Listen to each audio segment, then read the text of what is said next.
கர்த்தருடைய பரிசுத்த நாமத்திற்கு துதிகன மகிமை உண்டாவதாக. எல்லோருக்கும் ஹாப்பி சாபத். ஹாப்பி சாபத்.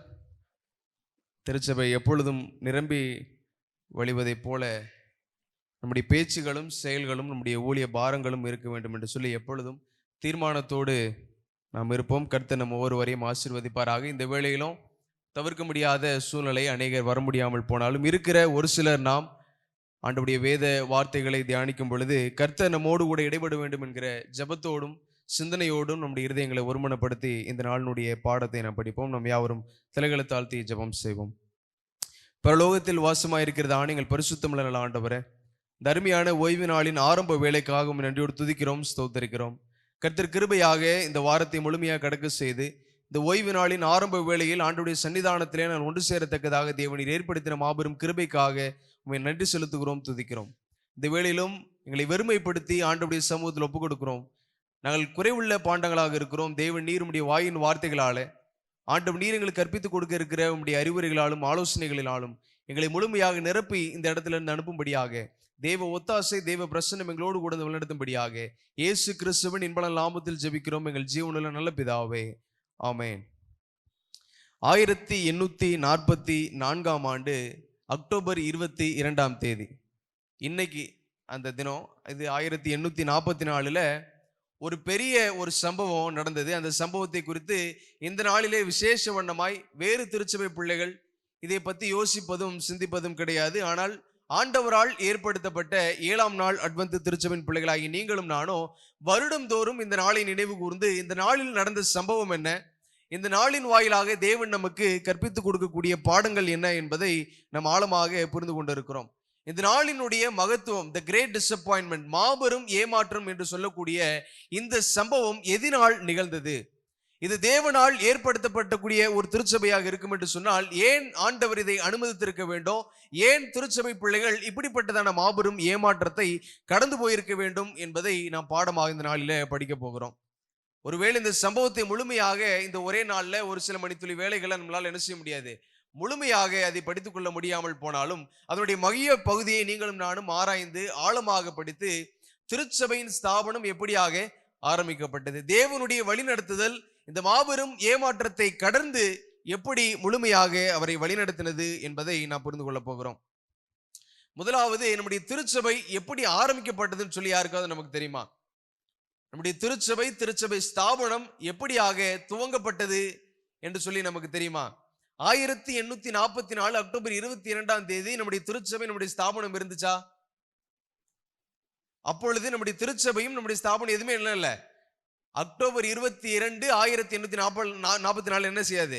நம்முடைய திருச்சபையோ நம்முடைய ஸ்தாபனமோ எதுவுமே கிடையாது. எப்பொழுது துவங்கப்பட்டது? எது நிமித்தமாக துவங்கப்பட்டது? இந்த மாபெரும் ஏமாற்றத்துக்கும் அப்ப அந்த நேரத்துல நம்முடைய ஆலயம், நம்முடைய ஸ்தாபனம் எதுவுமே இல்லைன்னு சொன்னா ஏன் நாம அந்த நாளை நினைவு கூர்ந்து பார்க்க வேண்டும் என்பதை நாம் என்ன செய்யணும், யோசித்து பார்க்கணும். அந்த வேளையில 7ஆம் நாள் அட்வென்த் திருச்சபை கிடையாது, 7ஆம் நாள் அட்வென்த் ஊழியர்கள் என்று சொல்லி தனியா கிடையாது, ஒரு ஸ்தாபனம் கிடையாது, எதுவுமே கிடையாது. ஆனா ஏமாற்றம் நடந்தது. அதை ஏன் நாம் நினைவு கூர்ந்து பார்க்க வேண்டும் என்பதையும் ஆழமாக புரிந்து கொள்ள வேண்டும். நம்முடைய திருச்சபை எப்படி ஸ்தாபிக்கப்பட்டது, இந்த மாபெரும் ஏமாற்றத்தை கடந்து எப்படி ஸ்தாபிக்கப்பட்டது என்பதை தான் நம்ம ஆழமாக புரிந்து கொள்ள போகிறோம். உங்களுடைய திரையில காட்சியளிக்கப்பட்டிருக்கும் வெளிப்படுத்தின விசேஷம் 10வது அதிகாரம். இப்ப திரையில காட்சியளிக்கப்பட்டிருக்கிற இந்த வெளிப்படுத்தின விசேஷம் 10வது அதிகாரம்.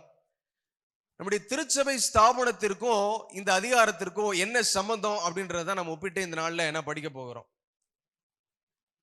பொதுவாக வேற திருச்சபை பிள்ளைகள், அதர் டினாமினேஷன் என்ன சொல்லுவாங்க அப்படின்னு சொன்னா, 7ஆம் நாள் அட்வென்த் திருச்சபை ஒரு ஏமாற்றத்தின் திருச்சபை. அவங்க ஒரு மாபெரும் ஏமாற்றத்தை தவறான தீர்க்க தரிசனத்தின் அடிப்படையில், தவறான தீர்க்க தரிசனத்தின் புரிதலினுடைய அடிப்படையில துவங்கப்பட்ட திருச்சபை. இப்படிப்பட்ட திருச்சபை எப்படி சரியான திருச்சபை என்று சொல்லி அழைக்க முடியும் என்று சொல்லி வேற திருச்சபை சார்ந்த பிள்ளைகள் கேள்வியை எழுப்புவாங்க. இவங்க ஒரு தீர்க்க தரிசனத்தை தப்பா புரிஞ்சுக்கிட்டு ஆண்டவர் வருவாருன்னு சொல்லி அக்டோபர் 22 1844 ஆண்டு காத்துட்டு இருந்தாங்க. ஆனா அந்த நாள் ஆண்டவர் வரவில்லை என்பதை புரிந்து கொண்ட, அதுக்கப்புறமா புரிந்து கொண்ட இந்த பிள்ளைகள் மாபெரும் ஏமாற்றத்தை அடைந்தார்கள். இப்படி மாபெரும் ஏமாற்றத்தை அடைந்த இந்த திருச்சபை எப்படி உண்மையான திருச்சபையாக இருக்க முடியும், எப்படி ஆண்டவரால் ஏற்படுத்தப்பட்ட திருச்சபையாக இருக்க முடியும் என்பதை அநேக பேர் சொல்ல நாம் கேட்டிருப்போம். இன்னைக்கு ஒவ்வொரு திருச்சபையை நம்ம எடுத்துக்கிட்டோம்னு சொன்னா ஒவ்வொரு திருச்சபைக்கும் ஃபவுண்டர் அப்படின்னு சொல்லி ஒருத்தவங்க என்ன செய்வாங்க இருப்பாங்க, நிறுவனர் என்று சொல்லி ஒருத்தர் இருப்பாங்க. ஒவ்வொரு திருச்சபை, மெத்தடிஸ்ட் திருச்சபை, லூதரன் திருச்சபைன்னு சொல்லி நம்ம ஒவ்வொரு திருச்சபைகளை எடுத்து பார்ப்போம் என்று சொன்னா எல்லா திருச்சபைகளுக்கும் நிறுவனர், ஃபவுண்டர் என்று சொல்லி ஒருவர் இருப்பார்கள். நம்முடைய 7ஆம் நாள் அட்வென்த் திருச்சபையினுடைய நிறுவனர் யார் என்பதை இந்த அதிகாரம் நமக்கு என்ன செய்யும், கற்பித்துக் கொடுக்கும். இந்த அதிகாரத்தின் வாயிலாக இந்த நாளில் நாம் மாபெரும் ஏமாற்றத்தை சற்று நினைவு கூர்ந்து படிக்க போகிறோம். மாபெரும் ஏமாற்றத்தை கடந்து வந்த இந்த திருச்சபை, மாபெரும் ஏமாற்றத்தின் வாயிலாக தொடங்கப்பட்ட இந்த 7ஆம் நாள் அட்வென்த் திருச்சபை எப்படி உண்மையான திருச்சபையாக கருதப்படும் என்ற பாடத்தை நாம் படிக்க போகிறோம். பின்பு பலமுள்ள வேறொரு தூதன் வானத்திலிருந்து இறங்கி வர கண்டேன். மேகம் அவனை சூழ்ந்திருந்தது, அவனுடைய சிரசின் மேல் வானவில் இருந்தது. அவனுடைய முகம் சூரியனைப் போலவும் அவனுடைய கால்கள் அக்கினி ஸ்தம்பங்களைப் போலவும் இருந்தது. திறக்கப்பட்ட ஒரு சிறு புஸ்தகம் அவன் கையில் இருந்தது. தன் வலது பாதத்தை சமுத்திரத்தின் மேலும் தன் இடது பாதத்தை பூமியின் மேலும் வைத்து சிங்கம் கெர்ச்சிக்கிறதை போல மகா சத்தமாய் ஆர்ப்பரித்தான். அவன் ஆர்ப்பரித்த போது 7 இடிகளும் சத்தமிட்டு முழங்கின. இந்த வெளிப்படுத்தின விசேஷம் 10வது அதிகாரத்துல முதலாவது ஒரு நபரை குறித்து நான் படிக்கிறோம். முதலாவது வசனத்துல முதலாவது வார்த்தை பலமுள்ள வேறொரு தூதன். முதலாவது வார்த்தை என்ன குறிப்பிடப்பட்டிருக்கிறது? பலமுள்ள வேறொரு தூதன். இந்த பலமுள்ள வேறொரு தூதன் எதற்கு இணையாக ஒப்பிடப்பட்டு கூறப்பட்டிருக்கிறார் என்று சொல்லி முதலாவது வசனத்தில் நாம் தொடர்ந்து படிக்கும் பொழுது, வானத்திலிருந்து இறங்கி வர கண்டேன், மேகம் அவனை சூழ்ந்திருந்தது. இது முதலாவது அவருக்கு கொடுக்கப்பட்டிருக்கிற வார்த்தை. அவனுடைய சிரசின் மேல் வானவில் இருந்தது. மூன்றாவது, அவனுடைய முகம் சூரியனைப் போலவும் அவனுடைய கால்கள் அக்கினி ஸ்தம்பங்களைப் போலவும் இருந்தது. இந்த முதலாவது 10வது அதிகாரம் முதலாவது வசனத்துல நான் படிக்கும் பொழுது இந்த காரியங்கள் எல்லாம் யாரை குறித்து வேதத்தில் கூறப்பட்டிருக்கிறது என்று சொல்லி நாம் ஆராய்ந்து பார்த்தோம் என்று சொன்னா நமக்கு நன்றாகவே புரியும். இன்னைக்கு அதெல்லாம் குறித்து ரொம்ப டீட்டெயிலா படிக்கிறதுக்கு நமக்கு நேரம் இல்லை. அதனால சுருக்கமா அந்த காரியங்களை நான் சொல்லிவிட்டு கடந்து போகிறேன். மேகம் அவனை சூழ்ந்திருந்தது, அவனுடைய சிரசின் மேல் வானவில் இருந்தது, அவனுடைய முகம் சூரியனைப் போலவும் அவனுடைய கால்கள் அக்கினி ஸ்தம்பங்களைப் போலவும் இருந்தது. இந்த வார்த்தைகள் எல்லாம் வேதத்தில் யாருக்கு ஒப்பாய் கூறப்பட்டிருக்கிறது என்று சொன்னா இயேசு கிறிஸ்துவை மையமாக வைத்து கூறப்பட்டிருக்கிறதா இந்த வார்த்தைகள். அப்ப பலமுள்ள வேறொரு தூதன் என்று சொல்லி வெளிப்படுத்தின விசேஷம் 10வது அதிகாரத்துல நாம் படிக்கிற இந்த முதலாவது வசனத்தினுடைய அந்த தூதன் யார் என்று பார்க்கும் பொழுது இது இயேசு கிறிஸ்து என்பதை முதலாவது நம்ம என்ன செய்யணும், ஆழமாக புரிந்து கொள்ள வேண்டும். இதெல்லாம் நம்ம ஏன் படிக்கிறோம்னு சொன்னா கடைசியில நமக்கு புரியும் எங்க கொண்டு வந்து இது முடியுதுன்னு சொல்லி. இப்ப பலமுள்ள வேறொரு தூதன் அப்படின்னு சொல்லும் பொழுது இது இயேசு கிறிஸ்துவை குறிக்கிறது. 2வது அதிகாரத்தை வசனத்துல நான் பார்க்கும் பொழுது திறக்கப்பட்ட ஒரு சிறு புஸ்தகம் அவன் கையில் இருந்தது. திறக்கப்பட்ட ஒரு சிறு புஸ்தகம். இங்கு சிறு புஸ்தகம் என்று சொல்லுவது எதை குறிப்பிடுகிறது என்று சொன்னா இது கிரேக்க வார்த்தையில பிப்லாரிட்டியன் என்ற வார்த்தையை குறிப்பிடுகிறது. பிப்லாரிட்டியன் அப்படி என்று சொன்னா இதற்கு பொருள் என்ன அப்படின்னு சொன்னா சிறிய சுருள். அதனுடைய பொருள் என்ன? சிறிய சுருள். இது எந்த புத்தகத்தை வெளிப்படுத்துகிறது என்று சொன்னால் தானியேல் புஸ்தகத்தை என்ன செய்யுது, வெளிப்படுத்துது. இந்த 2வது வசனத்துல திறக்கப்பட்ட ஒரு சிறு புஸ்தகம் யாருடைய கையில இருக்குது? முதலாவது வசனத்துல என்ன வாசம்? பலமுள்ள ஒரு தூதனுடைய கையில என்ன இருக்குன்னு சொன்னா அந்த சிறு புஸ்தகம் இருக்கிறது. இந்த சிறு புஸ்தகம் என்பது தானியேல் புஸ்தகத்தை நமக்கு வெளிப்படுத்துகிறது என்பதை நாம் புரிந்து கொள்ள வேண்டும். தன் வலது பாதத்தை சமுத்திரத்தின் மேலும் தன் இடது பாதத்தை பூமியின் மேலும் வைத்து, இத நம்முடைய செவன்த் டே அட்வென்டிஸ்ட் பிப்ளிக்கல் காமெண்ட்ரியில நம்ம எடுத்து வாசிக்கும் பொழுது 2வது வசனத்திற்கு கொடுக்கப்பட்டிருக்கிற விளக்கம் என்ன அப்படின்னா தன் வலது பாதத்தை சமுத்திரத்தின் மேலும் இடது பாதத்தை பூமியின் மேலும் வைத்து. 3வது வசனம் பாருங்க, சிங்கம் கெர்ச்சிக்கிறதை போல மகா சத்தமாய் ஆர்ப்பரித்தான். இயேசு கிறிஸ்து பலமுள்ள தூதனாக எதை கையில வைத்திருக்கிறார் என்று சொன்னா சிறு புஸ்தகமாகிய தானியேல் தீர்க்க தரிசன புஸ்தகத்தை தன்னுடைய கையில வைத்து ஒரு பாதத்தை சமுத்திரத்தின் மேலும் மற்றொரு பாதத்தை பூமியின் மேலும் ஏன் வைத்திருக்கிறார் என்று சொன்னா ஆண்டவருடைய சத்தம் இந்த தேசத்தின் எங்கெங்கோ எக்காலம் எங்கோ முழங்க வேண்டும் என்பதற்காக ஆண்டவர் இந்த ஒரு வெளிப்பாட்டை குறிப்பிடுகிறத பார்க்கிறோம். ஒரு கால் சமுத்திரத்தின் மேலும் மறுகால் பூமியின் மேலும் கடல் கடந்து மலை கடந்து ஆண்டவருடைய உண்மையான தூது எல்லா மக்களுக்கும் சென்றடைய வேண்டும் என்று சொல்லி 3வது வசனத்துல வாசிக்கிறோம். சிங்கம் கெர்ச்சிக்கிறது போல மகா சத்தமாய் ஆர்ப்பரித்தான். தேசமெங்கும் ஆண்டவருடைய சத்தம், ஆண்டவருடைய உண்மையான செய்தி கேட்கத்தக்கதாக மகா சத்தமாய் இங்கே அந்த பலமுள்ள தூதன் ஆர்ப்பரிக்கிறத வேத வசனம் நமக்கு தெளிவாக எடுத்துரைக்கிறது. இப்ப இதுல இருந்து இந்த 3 வசனம் நம்ம படித்தது நமக்கு நிச்சயமா புரிந்திருக்கும் என்று சொல்லி நம்புறேன். இதுதான் மையம். இந்த ஏமாற்றம், மாபெரும் ஏமாற்றத்தை புரிந்து கொள்வதற்கு நம்முடைய மையம் இதுதான். இந்த முதல் 3 வசனங்கள் பலமுள்ள வேறொரு தூதன் இயேசு கிறிஸ்துவை குறிக்கிறது.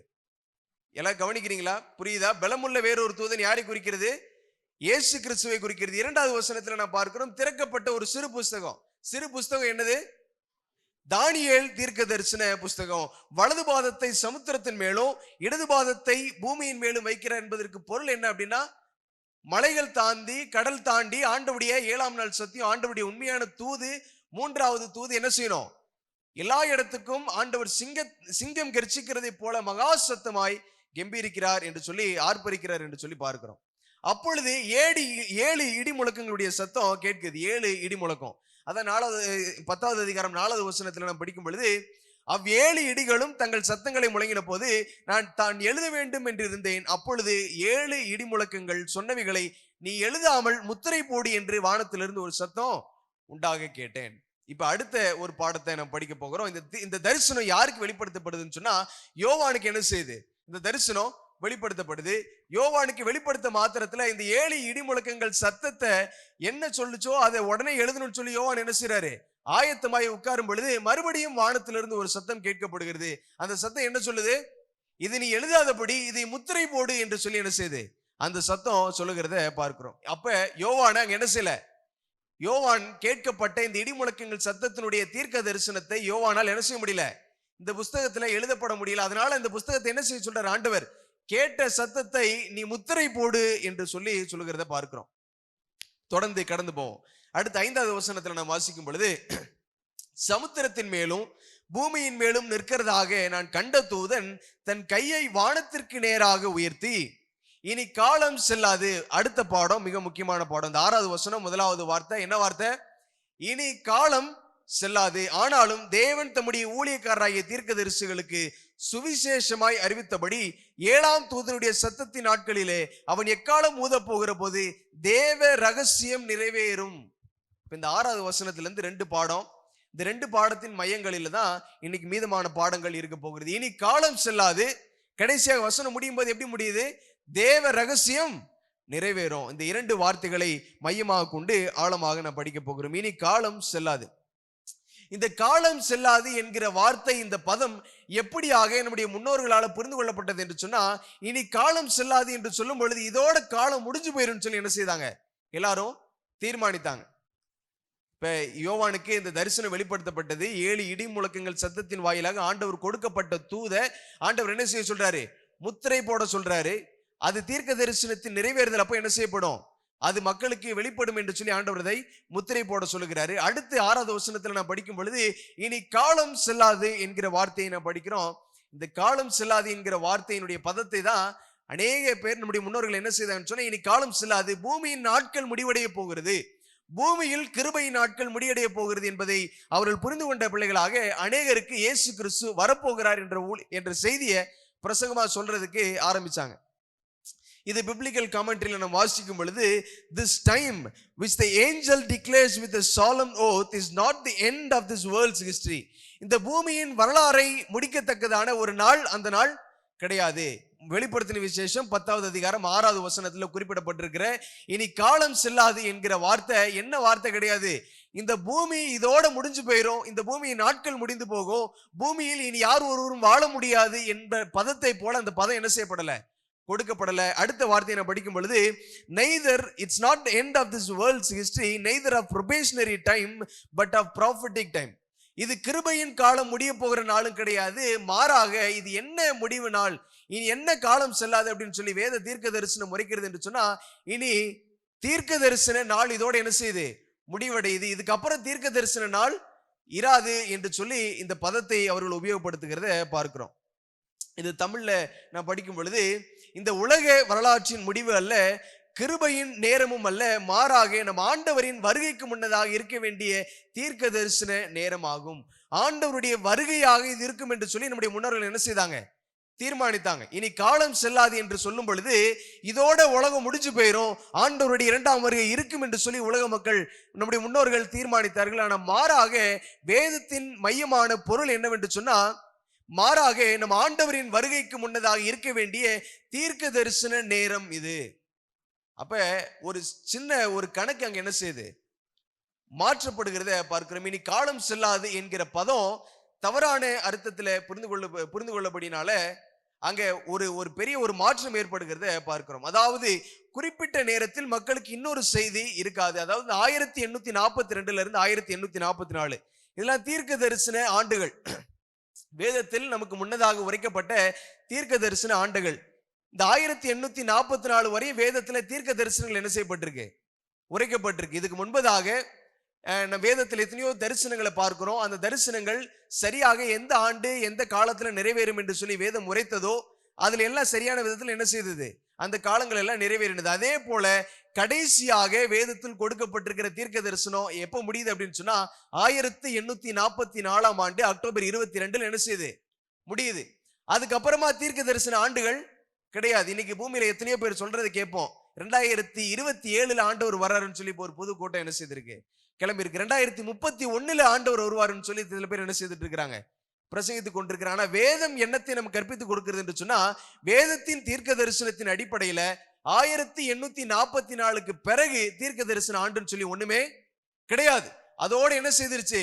வேதத்தின் தீர்க்க தரிசன ஆண்டு முடிவடைந்து போனது. இனி ஆண்டவருடைய வருகை யாராலும் என்ன செய்ய முடியாது? தீர்மானித்து இந்த நாள் வருவார் என்று சொல்லி யார் ஒருவராலும் என்ன செய்ய முடியாது? தீர்மானிக்க முடியாது என்பதை நாம் புரிந்து கொள்ள வேண்டும். மிக நீண்ட கணக்கீடு 1844 இலையுதிர் காலத்தை அடைகிறது. அந்த இலையுதிர் காலத்தோட தீர்க்க தரிசன ஆண்டு என்ன செய்திருச்சு? முடிவடைந்து விட்டது என்பதை நாம் புரிந்து கொள்ள வேண்டும். இப்பொழுது உங்களுடைய நீங்க பார்க்க முடியும். இதுதான் 2300 ராப்புகள் தீர்க்க தரிசனத்தினுடைய அட்டவணை. இது ஏன் நான் போட்டிருக்கிறேன் அப்படின்னு சொன்னா ஆண்டவர் இதற்கு முன்பதாக தீர்க்க தரிசனத்தில் வெளிப்படுத்தப்பட்ட சம்பவங்கள் சரியாக துல்லியமாக எந்த ஆண்டு நிறைவேறும் என்று சொன்னால் அதெல்லாம் என்ன செய்துச்சு? வேதத்தில் நிறைவேறினது என்பதை நான் புதுசா கற்பித்துக் கொள்ள தேவையில்லை. எல்லோருக்குமே நமக்கு நன்றாக தெரியும். இயேசு கிறிஸ்து எப்பொழுது ஞான முழுக்கி எடுப்பார் என்று சொல்லி வேதத்தில் தீர்க்க தரிசனம் என்ன செய்யப்பட்டிருக்கிறது? உரைக்கப்பட்டிருக்கிறது. மேசியா எப்படி பிறப்பார் என்று சொல்லி தீர்க்க தரிசனம் உரைக்கப்பட்டிருக்கிறது. மேசியா எப்பொழுது மரிப்பார் என்று சொல்லி தீர்க்க தரிசனம் உரைக்கப்பட்டிருக்கிறது. இன்னைக்கு நாம மையமா படிக்க வேண்டிய பாடம் என்ன அப்படின்னு சொன்னா என பார்க்க முடியும். 538 தெரியுதா?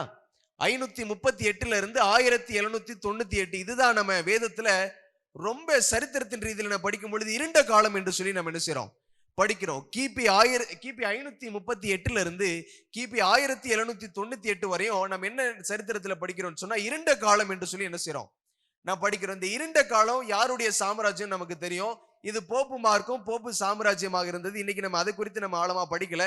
கடைசியாக தீர்க்க தரிசனம் எங்க முடிவடைது நம்ம பார்க்கிறோம்? 1844. இதுதான் வேத தீர்க்க தரிசனத்தினுடைய அட்டவணை. கடைசியில முடிகிறது எங்கதான்? 1844 முடிகிறத பார்க்கிறோம். இப்ப இதுக்கும் நமக்கும் என்ன சம்பந்தம் அப்படின்னு சொல்லி மறுபடியும் நாம் தொடர்ந்து படிப்போம். 8வது வசனம்.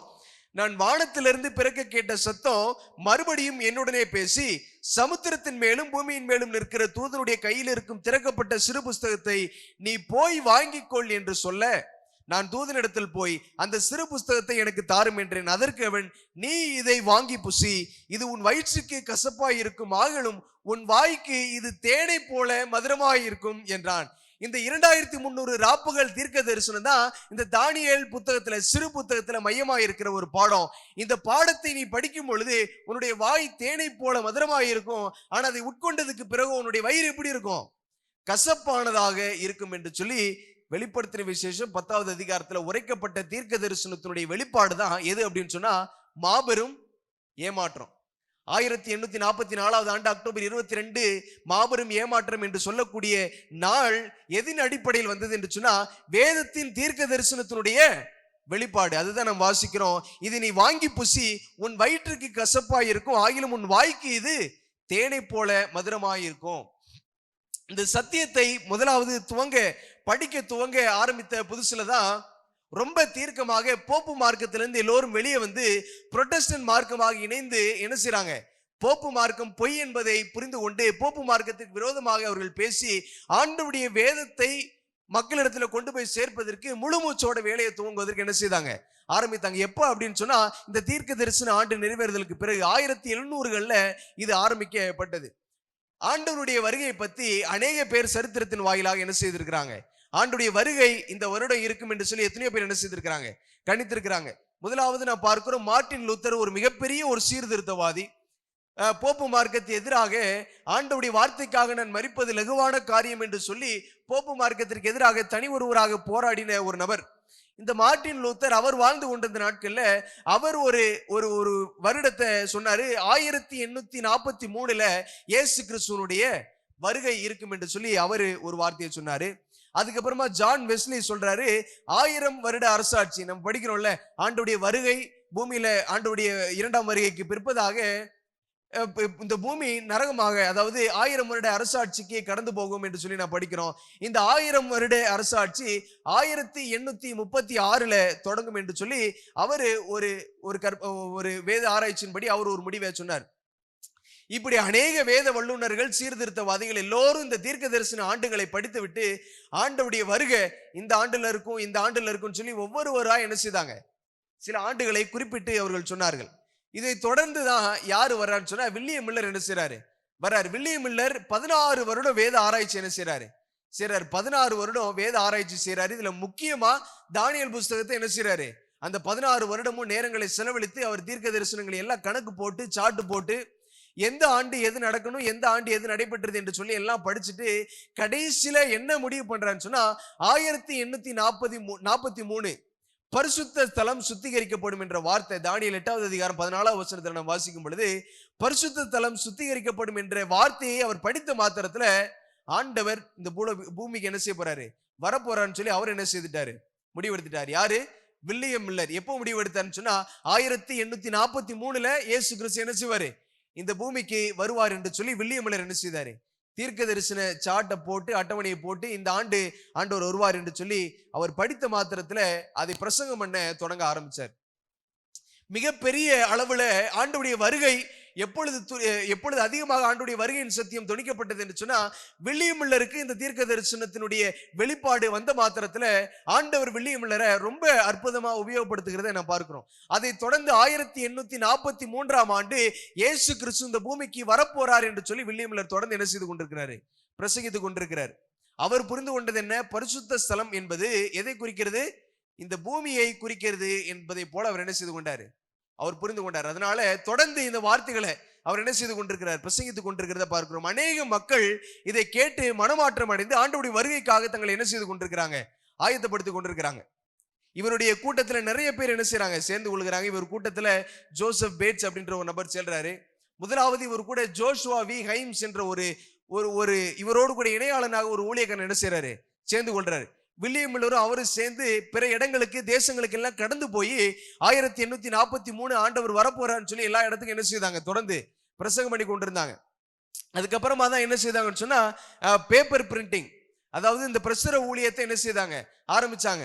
பேப்பர்ல பிரிண்ட் பண்ணி பேம்ப்ளெட் மூலியமா என்ன செய்தாங்க, மக்களுக்கு ஆண்டுடைய வருகை சமீபமாக இருக்கிறது என்று சொல்லி எவ்வளவு துரிதமாக ஆண்டுடைய வருகைக்கு ஊழியத்தை செய்ய முடியுமோ அவ்வளவு துரிதமாக வில்லியம் மில்லர், ஜோஷுவா வி ஹைம்ஸ் அப்படின்னு சொல்ற நபர், அதுக்கப்புறம் அவரோடு கூட சேர்ந்து ஜோசப் பேட்ஸ், இன்னும் அநேக பிள்ளைகள் அவரோடு கூட என்ன செய்யறாங்க, சேர்ந்து கொண்டு ஆண்டவருடைய ஊழியத்தை, ஆண்டவருடைய வருகை குறித்து சொல்லிக் கொண்டிருக்கிறாங்க.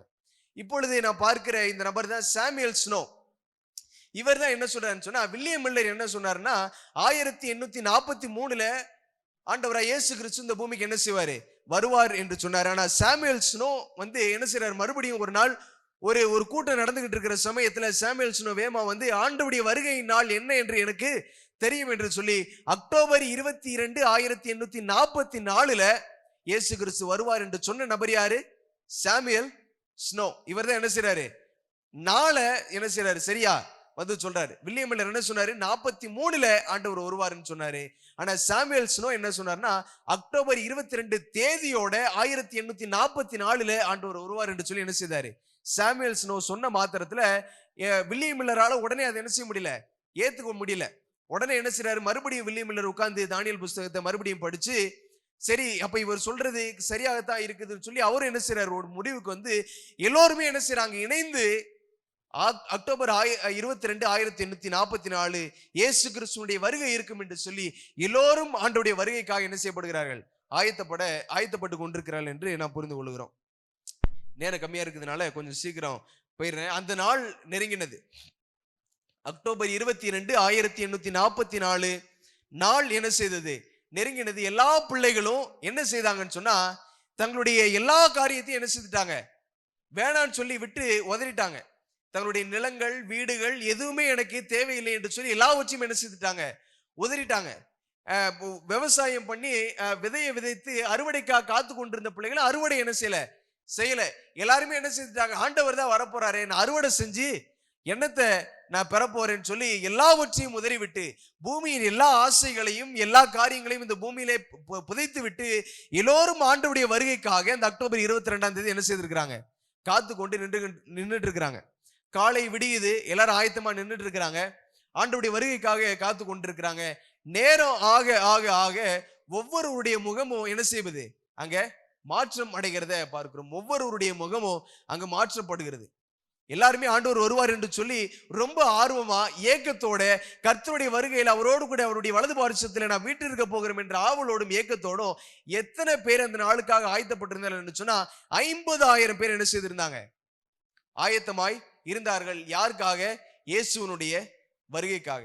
அவனுடைய ஊழியத்தின் பயணத்தினுடைய நாட்களை நாம் கணக்கிட்டு பார்த்தோம்னு சொன்னா ரொம்ப குறைவான நாட்கள். வில்லியம் மில்லருக்கு இந்த தீர்க்க தரிசனம் வெளிப்படுத்தப்பட்ட நாள்ல இருந்து அக்டோபர் 22, 1844 மிக ஒரு குறுகிய ஒரு காலகட்டம். இந்த காலகட்டத்தில் 50,000 பேர் ஆண்டவருடைய வருகைக்காக ஆயத்தப்பட்டு தங்களுடைய எல்லா காரியங்களையும் விட்டுவிட்டு கடல் கடந்து மலை கடந்து இந்த சத்தியம் போய் சேர்ந்தது. எல்லோரும் ஆங்காங்கே அவர்கள் இருந்த இடத்துல எல்லோரும் வீட்டை விட்டு வெளியே வந்து ஆண்டவருக்காக என்ன செய்துட்டு இருக்கிறாங்க, ரொம்ப ரெடியா ஆயத்தமா காத்து கொண்டிருக்கிறாங்க. அந்த நாள் அவர்கள் ஒரு ஏமாற்றத்தை அனுபவித்தார்கள், ஏமாற்றத்திற்கு உள்ளாக கடந்து போனார்கள் என்று சொல்லி நம் சரித்திரத்தின் வாயிலாக படிக்கிறோம். Behold, the bridegroom cometh, go ye out to meet him. இதோ மணவாளன் வரப்போகிறார், எல்லோரும் வெளியே வந்து அவரை சந்திப்போம் என்று சொல்லி வில்லியம் மில்லர் செய்த ஊழியங்கள் எல்லாம் அந்த ஒரு நிமிஷம் என்ன செய்திருச்சு, சுக்குநூறா உடைந்து போனது. வில்லியம் மில்லர் மூலியமாக எழுப்பப்பட்ட எத்தனையோ ஊழியக்காரர்கள் அவர்களும் தங்களுடைய சொந்த தேசங்கள்ல பிற தேசங்கள்ல இந்த ஊழியத்தை எடுத்து போய் சென்று ஆண்டவர் வரப்போறான்னு சொல்லி சொன்ன வார்த்தைகள் எல்லாம் எப்படி மாறிடுச்சு, பொய்யாக மாறினது. இவங்களை விரோதிக்கும்படியாக, இவங்களை அசிங்கப்படுத்தும்படியாக ஒரு கூட்டம் இவங்களுக்காக என்ன செய்துட்டு இருக்கு, காத்துட்டு இருக்கு. நான் அப்பவே சொன்னேன் இதெல்லாம் பொய், இதெல்லாம் நம்பாதன்னு சொல்லி சொன்ன கூட்டம் இவங்களுக்காக என்ன செய்து கொண்டிருக்கு, காத்து கொண்டிருக்கு. போனவங்க திரும்பி வருவதற்காக, அவங்களை அசிங்கப்படுத்துறதுக்காக என்ன செய்துட்டு இருக்கிறாங்க, எல்லாரும் காத்துட்டு இருக்கிறாங்க. அன்னைக்கு ஆண்டவருக்காக காத்து கொண்டிருந்த அந்த 50,000 பேருடைய கண்களிலும் வழிந்த கண்ணீரை போல அவர்கள் ஒருபொழுதும் என்ன செய்தது கிடையாதான், அழுது கிடையாது. எல்லோரும் கண்ணீரினால் நிரம்பப்பட்டார்கள். எல்லோரும் கண்ணீரினால் கவலைப்பட்டு ஆண்டவருடைய வருகை இல்லையே, இந்த பூமியின் மக்களை நான் எப்படி என்னுடைய கண்களால பார்ப்பேன் என்று சொல்லி எல்லோரும் வருத்தத்தின் ஆழத்திற்குள்ளாக கடந்து போனாங்க. அதுதான் இந்த கசப்பான ஏமாற்றம். வெளிப்படுத்தின விசேஷம் 10வது அதிகாரத்துல 10வது வசனத்துல நாம் வாசிக்கிறோம், அதை புசித்தேன், என் வாய்க்கு அது தேனை போல மதுரமாய் இருந்தது, நான் அதை புசித்த உடனே என் வயிறு கசப்பாயிற்று. ஆண்டவருடைய தீர்க்க தரிசன வெளிப்படுத்துதலின்படி ஆண்டவர் 1844ஆம் ஆண்டு அக்டோபர் 22ஆம் தேதி வருவார் என்ற செய்தியை கேட்ட மாத்திரத்துல என்னுடைய வாய் தேனை போல மதுரமாய் இருந்தது. ஆனால் அவர் வராத பொழுதோ என் வயிறு எப்படி மாறிடுச்சு, கசப்பாய் மாறினது என்பதுதான் தீர்க்க தரிசனத்தினுடைய வெளிப்பாடு. இது ஏதோ அன்னைக்கு நடந்தது, அது வில்லியம் மில்லருடைய தவறான புரிதலோ இல்ல சாமுவேல் ஸ்னோவோட தவறான புரிதலோ என்று சொல்லி நாம் எடுத்துக்கொள்ள முடியாது. இது தேவனுடைய தீர்க்க தரிசனத்தின் வெளிப்பாடு. இது மனிதனுடைய தீர்மானம் அல்ல, மனிதனுடைய கணக்கீடு அல்ல, இது தேவனுடைய தீர்மானம். தேவன் வெளிப்படுத்தின பிரகாரம் அதை உண்ணும், அதை புசிக்கும் பொழுது அவனுடைய வாய் தேனை போல மதுரமாய் இருக்கும். ஆனா அது வயிற்றுக்குள்ள போனதுக்கு அப்புறம் அந்த வயிறு கசப்பாய் மாறும் என்ற தீர்க்க தரிசன முறைமையின்படி இந்த 50,000 பேரும் அந்த நாள்ல அக்டோபர் 22, 1844 இந்த மாபெரும் ஏமாற்றத்தை என்ன செய்தாங்க, கடந்து போனார்கள் என்று நாம் புரிந்து கொள்கிறோம்.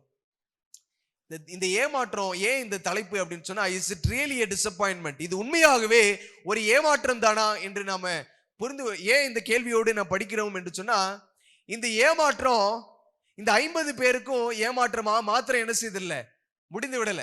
50,000 பேர் ஆண்டவருடைய வருகைக்கு என்ன செய்திருந்தாங்க, காத்து கொண்டிருந்தாங்க. இந்த 50,000 பேருக்கும் இது வெறும் ஏமாற்றமாகவே முடிந்து விட்டதா என்று கேட்டால் இது ஏமாற்றமா என்ன செய்யல, முடியல. அந்த ஏமாற்றத்திற்கு பிறகு ஒரு மறுமலர்ச்சி என்ன செய்யறாங்க, அவங்க கடந்து போகிறத பார்க்கிறோம்.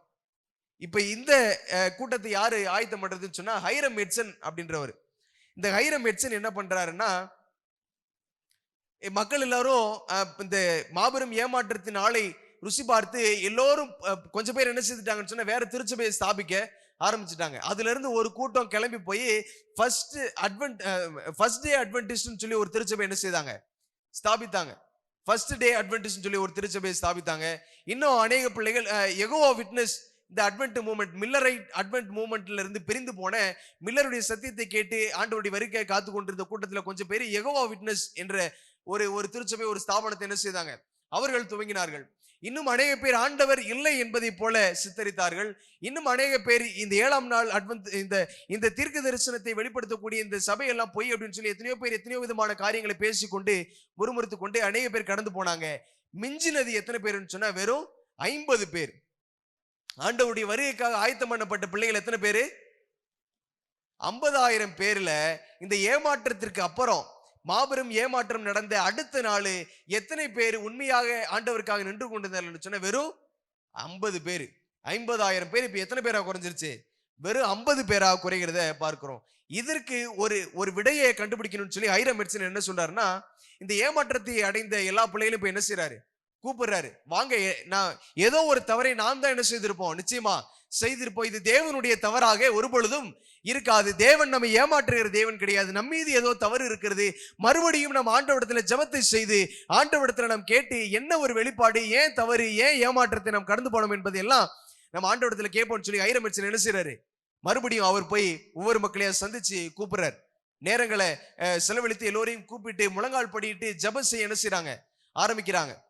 எல்லாரும் ஜெபம் செய்ய ஆரம்பிக்கிறாங்க. ரோமர் புத்தகத்துல நம்ம படிக்கிறோம், இயேசு கிறிஸ்துவை வேண்டிக் கொண்டு, அவங்க தொடர்ந்து இயேசு கிறிஸ்துவை மன்றாடி வேண்டிக் கொண்டு அவருடைய யாக்கோபு காலை பிடிச்சு ஜெபிச்சது போல ஹைரம் எட்சன் என்ன செய்றார், தொடர்ந்து இந்த தீர்க்க தரிசனத்தினுடைய வெளிப்பாடு என்ன, ஏன் நாங்கள் இந்த ஏமாற்றத்தினாலே கடந்து போக வேண்டும் என்று சொல்லி ஹைரம் எட்சன் என்ன செய்றாரு, ஜெபத்துல மக்களை கூட்டிக் கொண்டு ஜெபிக்க ஆரம்பிக்கிறார். ஜெபம் முடிச்சுட்டு அவர் கடந்து போகும் பொழுது ஹைரம் எட்சனுக்கு ஒரு தீர்க்க தரிசனம், ஒரு தரிசனம் என்ன செய்யப்படுகிறது, வெளிப்படுத்தப்படுகிறது. அந்த தரிசனத்துல ஹைரம் எட்சன் தான் முதலாவது பார்க்கிறாரு, இந்த நாள் அக்டோபர் 22, 1844 என்ற கன்னித்த நாள் சரியான நாள்.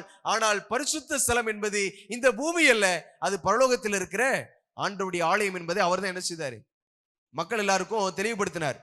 பரிசுத்த ஸ்தலம் என்று குறிப்பிடப்படுவது இந்த பூமி அல்ல, அழிந்து போகக்கூடிய இந்த பூமி கிடையாது, இது அழியாத பரலோகத்தின் ஆலயம். ஆண்டவர் பரிசுத்த ஸ்தலத்திலிருந்து எங்க கடந்து போனாரு, மகா பரிசுத்த ஸ்தலத்திற்கு கடந்து போனார். ஏன் அப்படின்னு சொன்னா, நுட்ப நியாய விசாரணை, நம்முடைய பாவங்களுக்கு சரி கட்ட ஆண்டவருடைய நியாய தீர்ப்பை துவங்குகிற நாளாக எந்த நாள் இருந்தது, அக்டோபர் 22, 1844 இருந்தது என்பதை ஹைரம் எட்சனுக்கு தரிசனமாக தேவன் வெளிப்படுத்துகிறத பார்க்கிறோம். இதை பார்த்த ஹைரம் எட்சன் உடனே அவரால் என்ன செய்ய முடியல, இந்த மறுமலர்ச்சியை அவரால் வைத்துக் கொள்ள முடியவில்லை. தொடர்ந்து எல்லாருக்கும் அவர் என்ன செய்யறாரு, மறுபடியும் தன்னுடைய படைகளை ஆயத்தம் செய்து எல்லோருக்கும் மறுபடியும் என்ன செய்யறாங்க, பிரசங்கம் பண்ண ஆரம்பிக்கிறாங்க. அப்ப இந்த மாபெரும் ஏமாற்றத்தின் நாள் என்று சொல்லும் பொழுது இது வெறும் ஏமாற்றமாகவே என்ன செய்யல முடியல. ஒருவேளை ஏமாற்றம் என்பது இந்த 50 பேரை தவிர இதற்கு 50,000 பேர் தயாரானாங்க, ஓடி போனாங்க பாத்தீங்களா, அவர்களுக்கு வேணா இது எப்படி இருந்திருக்கலாம், வெறும் ஏமாற்றமாக முடியப்பட்டிருக்கலாம். ஆனா ஆண்டவருக்காக உண்மையும் உத்தமமாக நின்ற அந்த 50 பேருக்கு இது வெறும் ஏமாற்றமாக நிற்கவில்லை, இது அதுக்கு பிற்பதாக மறுமலர்ச்சியாக பெரிய எழுச்சியாக மாறப்பட்டது என்பதை நாம் புரிந்து கொள்கிறோம். நேர கடந்து போனதுனால ஒரு சில நபரை மாத்திரம் நான் குறித்து விளக்க சொல்ல ஆசைப்படுகிறேன். நீங்க இரண்டு பேருடைய புகைப்படம் காணப்பட்டிருக்கிறது. ஒண்ணு மேல இருக்கிறது ஜோசப் பேட்ஸ், கீழே இருக்கிறது எலன் ஜி ஒயிட் அம்மையாருடைய குடும்பம். இந்த ஜோசப் பேட்ஸ் என்கிற நபரை குறித்து நான் படிக்க வேண்டும் என்று சொன்னா, இவர் ஒரு கப்பல் மாலுமி, இவர் ஒரு கப்பலுக்கு சொந்தக்காரரு. ஒரு கப்பலுக்கு சொந்தக்காரர்னா அப்ப எவ்வளவு பெரிய ஒரு செல்வந்தன், அவருக்கு எவ்வளவு காசு இருந்திருக்கும், எவ்வளவு அந்தஸ்து இருக்கும்னு சொல்லி நம்ம என்ன செய்யணும், யோசித்து பார்க்கணும். அந்த நாள்ல பிரயாணங்கள் எல்லாம் விமானத்துல அதிகமா உபயோகப்படுத்தல, அதிகமா எதுலதான் பிரயாணப்பட்டாங்க, கப்பல்ல தான் அதிகமா பிரயாணப்பட்டாங்க. ஒரு கப்பல் என்பது ஒரு மிகப்பெரிய செல்வந்தன் வைத்திருக்கக்கூடிய ஒரு சொத்து. அப்ப ஜோசப் பேட்ஸ் ஒரு கப்பலுக்கு சொந்தக்காரர்னா எவ்வளவு பெரிய பணக்காரர் இருந்திருப்பாரு, யோசிச்சு பாருங்க. ஆனா ஆண்டவருடைய சத்தியம் வில்லியம் மில்லர் வாயிலாக ஜோசப் பேட்ஸுக்கு உரைக்கப்பட்ட மாத்திரத்துல தன்னுடைய காசு பணத்தை முதலாவது ஊழியத்திற்காக செலவழிக்க என்ன செய்றாரு, ஆரம்பிக்கிறார். அதுக்கு முன்பதாகவே செய்து கொண்டிருக்கிறாரு. ஆனா ஆண்டவர் வருவார் என்ற வார்த்தையை கேட்ட மாத்திரத்துல எல்லாவற்றையும் என்ன செய்றாரு, ஆண்டவருடைய ஊழியத்திற்காக ஆண்டவருடைய வருகையின் செய்தி எல்லோருக்கும் அறிவிக்க வேண்டும் என்று சொல்லி எல்லா பணத்தையும் என்ன செய்றார், ஜோசப் பேட்ஸ் செலவழிக்கிறார். இந்த மாபெரும் ஏமாற்றத்தினால் முடிவடைந்ததுக்கு பிற்பதாக இந்த ஜோசப் பேட்ஸுடைய வாழ்க்கை எப்படி மாறிடுச்சுன்னு சொன்னா, ஒரு கப்பு மாவு வாங்குறதுக்கு என்ன இல்லை, ஜோசப் பேட்ஸ் இடத்துல பணம் இல்லை. ஒரு கப்பு மாவு அந்த நாட்கள்ல அது அவங்க இருந்த அந்த இடத்துல நம்மள மாதிரி அரிசி பருப்புலாம் செஞ்சு அவங்க என்ன செய்ய மாட்டாங்க, சமையல் செய்ய மாட்டாங்க. கோதுமை மாவு ஏதோ ஒரு மாவு வைத்து அவருடைய சமையல் என்ன செய்யும் நடக்கும். ஒரு கப்பு மாவு வாங்க ஜோசபேட்ஸ்ல என்ன இல்ல, காசு இல்ல. அவர் யாரு? ஒரு கப்பலுக்கு சொந்தக்காரர். ஒரு கப்பலுக்கு சொந்தக்காரர். அவருக்கு வீடு இருந்தது, வாசல் இருந்தது, எல்லாம் இருந்துச்சு. எல்லாவற்றையும் விற்று ஊழியத்திற்காக என்ன செய்தாரு? செலவழிச்சாரு.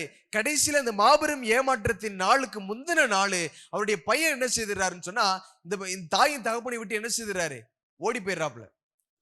நீங்க எல்லாவற்றையும் வித்துட்டீங்க, எனக்குன்னு ஒண்ணுமே இல்ல, ஆண்டவர் வர்றாருன்னு சொல்லி நீங்க காத்துட்டு இருக்கிறீங்க, நீங்க ஏமாந்துதான் போக போறீங்கன்னு சொல்லி மகன் என்ன செய்துட்டாப்ல, அவரு ஓடி போயிட்டார்.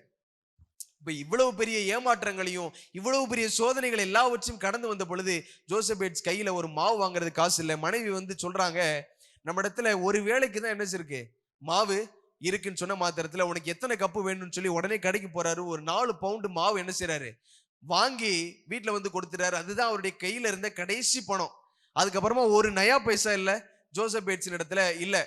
மறுபடியும் அந்த மாவு காலியாகி போச்சுன்னா வீட்டுல சாப்பாடு இல்ல.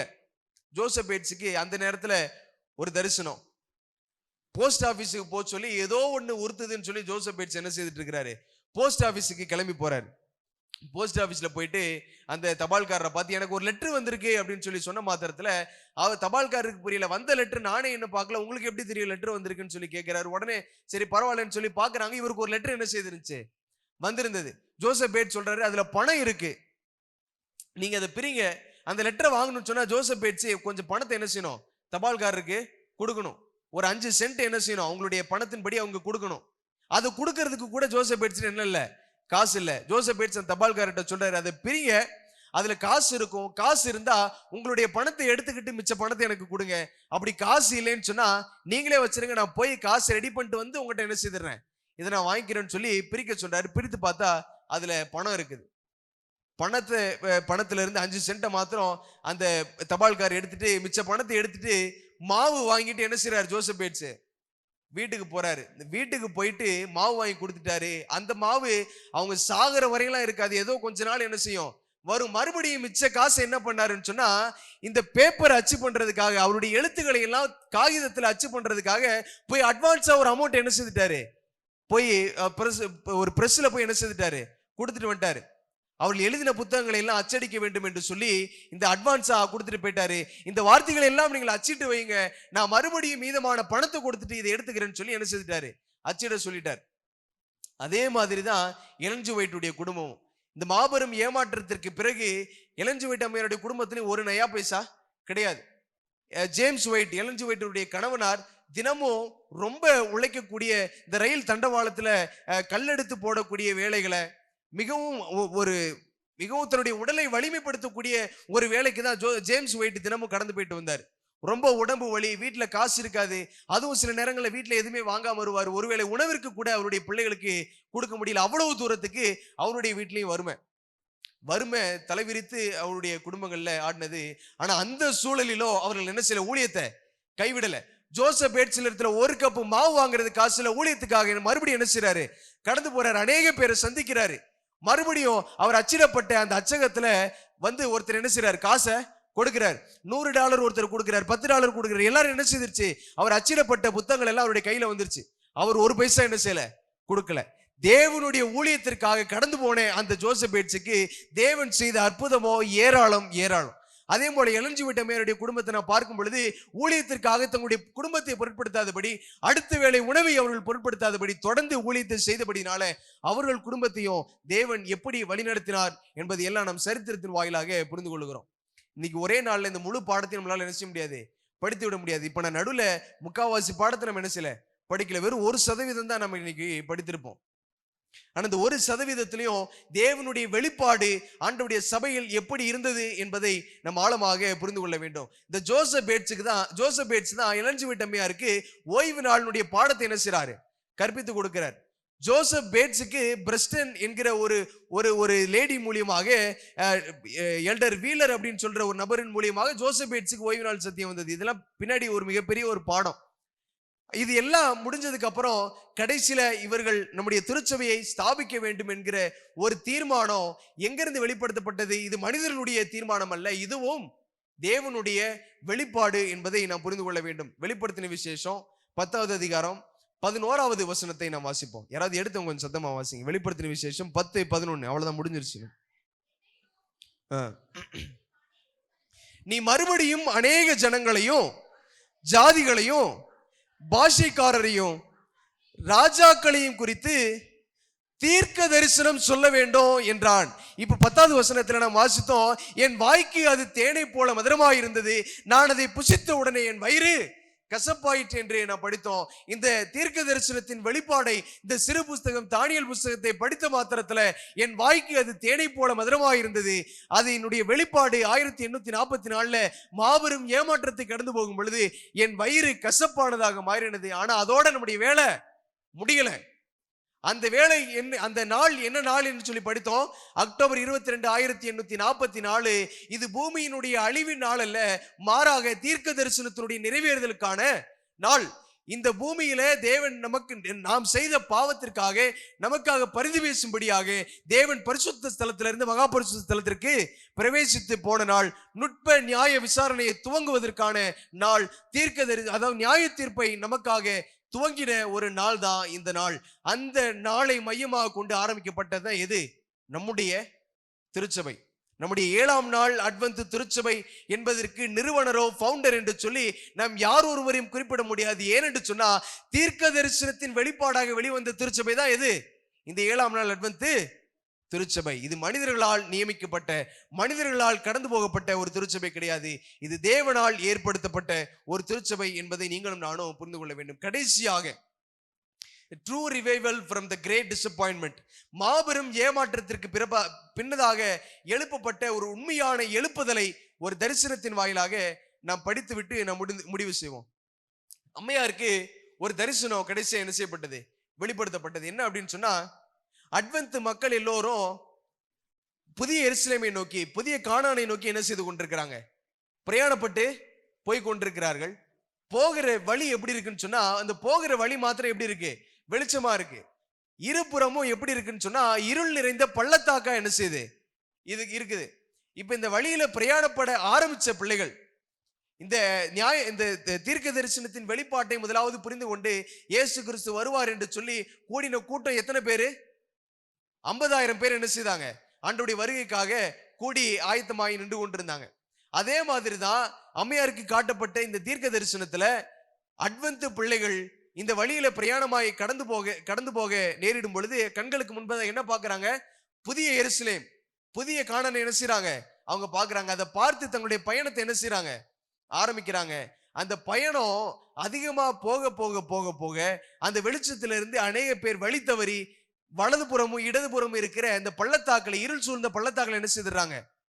விழுந்து போகிறார்கள் என்பதை அம்மையார் தீர்க்க தரிசனமாக காண்றாங்க. கடைசியில ஆண்டவருடைய வருகை இருக்கும் பொழுது அந்த புதிய எருசலேமை போய் சென்றடையக்கூடிய பிள்ளைகள் மிகவும் குறைவானவர்கள். அவர்களே 144,000 பேர் என்று சொல்லி தீர்க்க தரிசனத்தை என்ன செய்றாங்க? அவர்கள் காண்கிறத பார்க்கிறோம். இது எலிஜபெத் அம்மையாருக்கு முன்னாடி 2 பேருக்கு இந்த தீர்க்க தரிசனம் என்ன செய்யப்பட்டது? வெளிப்படுத்தப்பட்டது. வில்லியம் ஃபாய் என்று சொல்லக்கூடிய ஒரு நபர், வில்லியம் ஃபாஸ் அப்புறம் ஃபாயின் சொல்ற 2 நபர்களுக்கு என்ன செய்யப்பட்டது? இந்த தரிசனம் வெளிப்படுத்தப்பட்டது. ஆனா இருவரும் என்ன செய்துட்டாங்கன்னு சொன்னா, இதை நாங்க சொன்னா மக்கள் ஏத்துப்பாங்களா மாட்டாங்களான்னு சொல்லி அதை குறித்து பெருசா அவங்க என்ன செய்யல, பேசல. 3ஆவதாக வெளிப்படுத்தப்பட்டதுதான் யாருக்கு? அம்மையாருக்கு, ஈஜுவைட் அம்மையாருக்கு, எலிஜபெத் அம்மையாருக்கு 3ஆவதாக வெளிப்படுத்தப்பட்டது. இந்த வழியாக பிரயாணப்பட்டு போகக்கூடிய அட்வென்த் பிள்ளைகள் பாதியிலேயே வழி தவறி என்ன செய்துறாங்க? வலதுபுறமும் இடதுபுறம் இருக்கக்கூடிய பள்ளத்தாக்களை விழுந்து போகிறார்கள். இந்த வெளிச்சத்தின் பாதையில் நடந்து போகிறவர்கள் மிகவும் குறைவு. 50 பேர் மாத்திரம்தான் உண்மையான சத்தியத்துல உண்மையா ஆண்டவருக்கு உறுதுணையா என்ன செய்தாங்க? நின்னாங்க. அதற்கு பிற்பதாக ஸ்தாபிக்கப்பட்ட நம்முடைய திருச்சபையில ஆழமாக நின்ற பிள்ளைகள் ஒரு சிலர் மாத்திரமே. அநேகர் என்ன செய்தாங்க? வழி தவறி போனாங்க. நம்முடைய 7ஆம் நாள் அட்வென்த் திருச்சபை என்கிற பெயரை சிபாரிசு செய்தவருடைய பெயர் டேவிட் ஹெவிட் அப்படின்ற ஒரு நபர். இந்த டேவிட் ஹெவிட் எப்படி இந்த 7ஆம் நாள் சத்தியத்திற்குள்ள வந்தாருன்னு சொன்னா, ஜோசப் பேட்ஸ் காசு இல்லாம பணம் இல்லாம அலைஞ்சு திரிஞ்சு ஊழியத்தை செய்துட்டு இருந்தார் பாருங்க. அந்த நேரத்துல ஊழியம் செய்து ஆயத்தப்படுத்தின ஒரு நபர் தான் யாரு? இந்த டேவிட் ஹெவிட் என்று சொல்லக்கூடிய நபர். அவர் தான் நம்முடைய திருச்சபை, நம்முடைய ஸ்தாபனத்திற்கு 7ஆம் நாள் அட்வென்த் என்ற பெயர் என்ன செய்யறாரு? அவர் சொல்றாரு, இந்த பெயரை வைங்க. நாம வெறும் வருகைக்காக ஆயத்தமாய் இருக்கிற கூட்டம் மாத்திரம் இல்ல, 7ஆம் நாள் ஆண்டவருடைய முத்தூதை அறிவிக்கக்கூடிய நாள். அந்த 3ஆம் தூதை உறுதியாக பிடித்துக் கொண்டிருக்கிற கூட்டம் நாம. நம்முடைய ஸ்தாபனத்தின் பெயர் 7ஆம் நாள் அட்வென்த் என்று சொல்லி வைங்கன்னு சொல்லி யார் தான் சொன்னது? இந்த டேவிட் கெவிட் அப்படின்னு சொல்ற ஒரு நபர். இதற்கு முன்பதாக இந்த நம்முடைய ஸ்தாபனம் ஆரம்பிக்கிறதுக்கு முன்பதாக வரையும் 2 தூதுகள் என்ன செய்யப்பட்டது, முழங்கப்பட்டது. 2 தூதுகள் அறிவிக்கப்பட்டது. 3ஆம் தூது முக்கியமான தூது, அதுதான் முழுமையடையக்கூடிய தூது. இந்த 3ஆம் தூதை பிரசங்கம் பண்ண ஆரம்பித்ததுக்கு அப்புறம் தான் முழுமையான தூது மக்களிடத்துல போய் சென்றடைய ஆரம்பிச்சது. மார்ட்டின் லூத்தர், ஜான் நெஸ், ஜான் விக்லிஃப், ஜான் வெஸ்லி இவங்க எல்லாம் ஊழியம் செய்த பொழுது அவர்கள் 2 தூதுகளை அறிவித்தார்கள். முழுமையான சுவிசேஷத்தை வெளிப்படுத்தவில்லை. இந்த 1844க்கு பிறகு 3 தூதுகளும் சேர்ந்து முழுமையாக மக்களுடைய இருதயத்தில் விதைக்கப்பட்டது. அப்படி ஆரம்பிக்கப்பட்ட ஸ்தாபனமும் திருச்சபை தான் எது, இந்த 7ஆம் நாள் அட்வென்த் திருச்சபை. இந்த வெளிப்படுத்தின விசேஷம் 10வது அதிகாரம் உண்மையான எழுப்புதலை உடைய ஒரு அதிகாரம். இந்த அதிகாரத்தின் வெளிப்படுத்துதலாக, இந்த தீர்க்க தரிசனத்தின் வெளிப்பாடாக தான் நம்முடைய திருச்சபை துவங்கப்பட்டது. முன்னாடி சொன்னது போல எல்லா திருச்சபைக்கும் ஒரு நிறுவனர், ஒரு ஃபவுண்டர் இருந்து அதை ஆரம்பித்தார்கள். ஆனா நம்முடைய திருச்சபைக்கோ இது கர்த்தருடைய தீர்க்க தரிசனத்தின் நியமனத்தின்படி வெளிப்படுத்தப்பட்ட, கர்த்தருடைய தீர்க்க தரிசனத்தின்படி துவங்கப்பட்ட ஒரு திருச்சபையாக நமக்கு இருக்கிறது.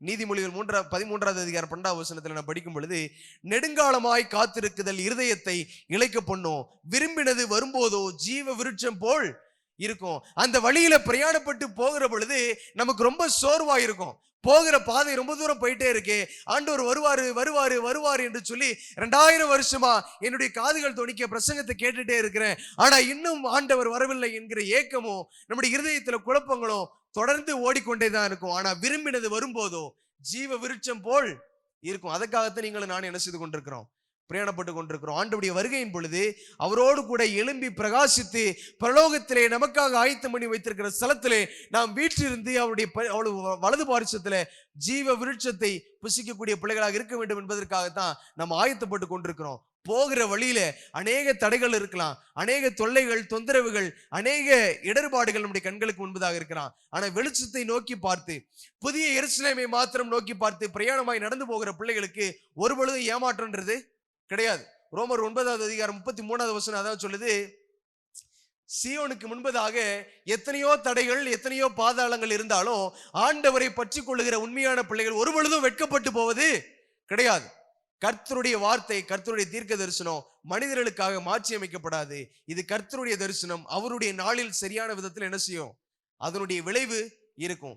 எப்படி ஆண்டவர் 3வது நாள் உயிர் தெழுவேன் என்று சொல்லி தீர்க்க தரிசனமாக உரைத்தது போல உயிர்த்தெழுந்து சாத்தானை வெட்கப்படுத்தினாரோ, அதே போல இந்த 7ஆம் நாள் அட்வென்த் திருச்சபை துவங்குவதற்கும் எத்தனையோ தடைகள், எத்தனையோ போராட்டங்கள், சாத்தானுடைய எத்தனையோ குளறுபாடுகள் எல்லாவற்றையும் கடந்து தீர்க்க தரிசனத்தின் வெளிப்பாடாக ஆண்டவருடைய சபை, ஆண்டவருடைய ஸ்தாபனம் அந்த நாளிலே நிறுவப்பட்டது.